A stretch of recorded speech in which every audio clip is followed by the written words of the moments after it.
Good morning. Happy Wednesday. Thanks for joining us today as this is, as everything works right, the Wednesday before Christmas. This one particular video has been recorded ahead of time as I'm probably preparing for tonight and just getting ahead on these videos. But we're glad you're with us today as we come to the last of our week, well, at least this week. As we've mentioned, we won't be doing a devotional for Thursday or Friday this week. Next week, we'll have one Monday, Tuesday, and Wednesday, but again, not on Thursday and Friday. So I hope these are encouragement. I know these are times, enjoy time with family. There's a lot going on holidays, and so we just enjoy those times together. And we're glad you're with us today. Now, yesterday as we finished, I mentioned that we were going to jump into the book of Philippians. And as I was planning all this, that is true. Having said that, we're going to start that next week. We're going to start that Monday. I kept thinking it's just one day and then we got a couple of days off. But more than I thought about it, this is the Wednesday before Christmas. One of the happy days for a lot of people.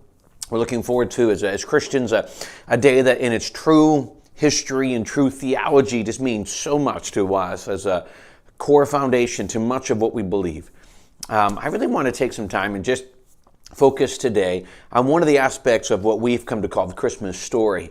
So in Matthew chapter 2 today, Matthew chapter 2, and what I've done is I want to look at three responses. From one story, three responses to the reality of the birth of Christ. Responses that, without a doubt, are probably similar today. We're going to see a lot of them the same today, but these are three responses. We're going to Matthew 2 in relation to what we now know as the three wise men. Now, give me a couple quick, just random thoughts that I'm sure you're very familiar with. One, we're not actually sure how many wise men there were. We know there was at least three because they gave three gifts. More than likely, there was a level of an entourage or whatever term you want to use. There were many, more than likely, that would have traveled with them. But we know there was at least these three men who had traveled for a while. We believe that these men could have traveled. This could have been at least 2 years after the birth of Christ. And here's the reason we believe that. One, we know that in a moment we'll see they went to the house where Jesus lay, so he wasn't in the manger anymore. He wasn't in the stall. The other thing we look at is that when he went to Herod, and we talk about in a second, and Herod panicked and he got rid of every baby that was going to be a Hebrew boy that was going to be threat to his throne, he killed every baby 2 years and younger, which leads us to the impression it's a very good chance that Jesus might have been 2 years old at this point, which also takes into account how long of a journey these men had taken. So Matthew chapter 2, verse number 1. Now when Jesus was born in Bethlehem of Judea, in the days of Herod the king, behold, there came wise men from the east to Jerusalem, saying, Where is he that is born King of the Jews? For we have seen his star in the east and are come to worship him. When Herod the king had heard these things, he was troubled, and all Jerusalem with him. Please understand, the troubling in verse 3 was not that Jerusalem was troubled at the birth of the king. They were troubled with how they thought Herod would respond, rightfully so. Verse 4, And when he had gathered all the chief priests and scribes of the people together, he demanded of them where Christ should be born. And they said unto him, In Bethlehem of Judea. For thus it is written by the prophet, And thou, Bethlehem, in the land of Judah, art not the least among the princes of Judah, for out of thee shall come a governor that shall rule my people Israel. Then Herod, when he had privily called the wise men, inquired of them diligently what time the star appeared. And he went, and he sent them to Bethlehem, and said, Go and search diligently for the young child, and when ye have found him, bring me word again, that I may come and worship him. And when they had heard the king, they departed, and lo, the star which they saw in the east went before them, till they came and stood over where the young child was. When they saw the star, they rejoiced with exceeding great joy. And when they were come into the house, they saw the young child with Mary his mother, and fell down and worshipped him, and went. And when they had opened their treasures, they presented unto him gifts, gold, frankincense, and myrrh. And being warned of God in a dream that they should not return to Herod, they departed into their own country another way. Now, let's take just a couple minutes and look at three responses. Normally what we do in our time here is we'll just walk through these verses and unpack them. But today I just want to, kind of a survey overview, look at three responses to the reality of the birth of Jesus, of the King. The first one you see is what I've come to call, which should be a natural response. All right, so these men had heard, they'd known the prophecies, they'd understood the prophecies, they saw the star, and they, because of their study, realized this is reality. They've been given the fact. So what was it? They recognized the truth, they recognized who this was, and they went to see him. They responded. The natural reaction that is built in each and every one of us, and Romans 1 and 2 talk about this. that there is part of us that knows God exists. There's part of us that need God, and that's why religion's so popular today. So there was a natural response to desire that. One of the natural responses could be that there's got to be more to this world than what you see. The chaos, everybody wants, it's amazing, everybody wants to blame God. Why would God allow the chaos to happen? But you notice we never thank God when good things happen. It's because we're not looking at it correctly. So what we need to recognize is the natural response is that the chaos, the Bible calls Satan the prince of the power of the air. Chaos is satanic. The answer is Jesus. So the natural response, human response, is to recognize that Jesus is King and to put our faith in Him.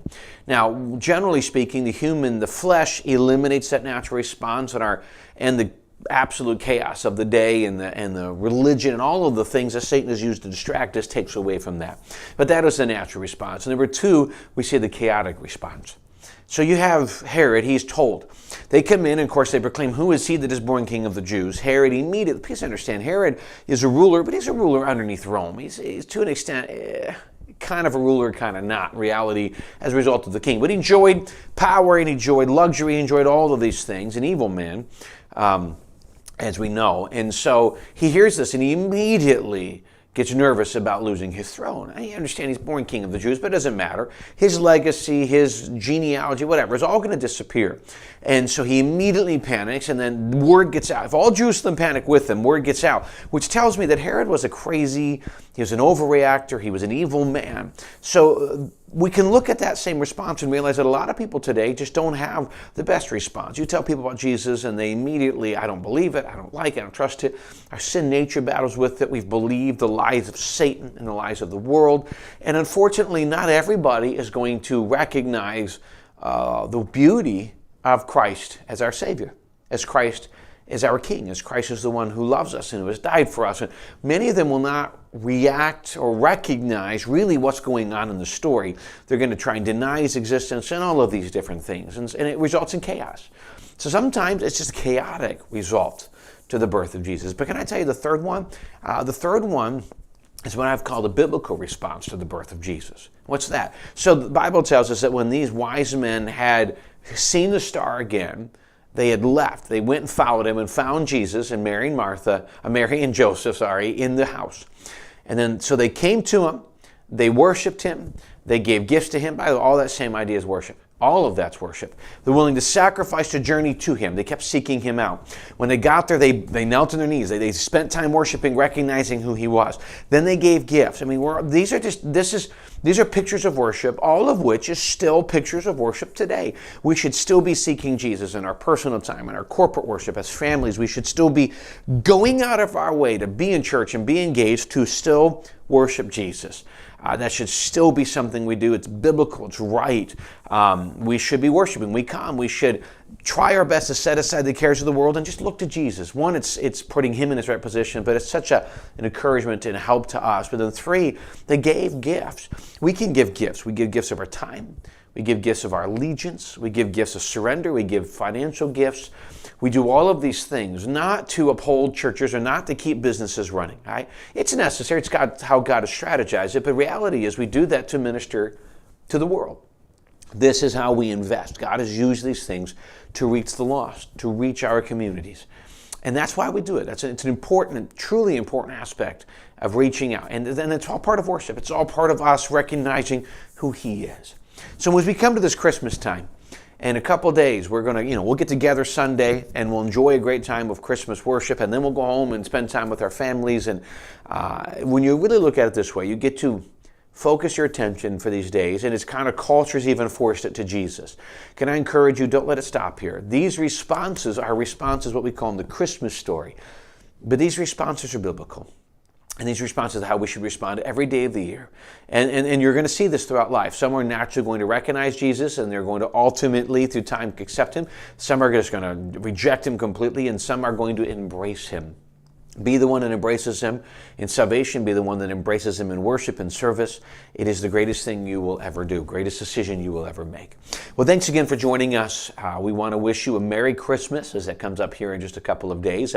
We are having church tonight. All of the different, the teens and the kids have Christmas parties going on tonight.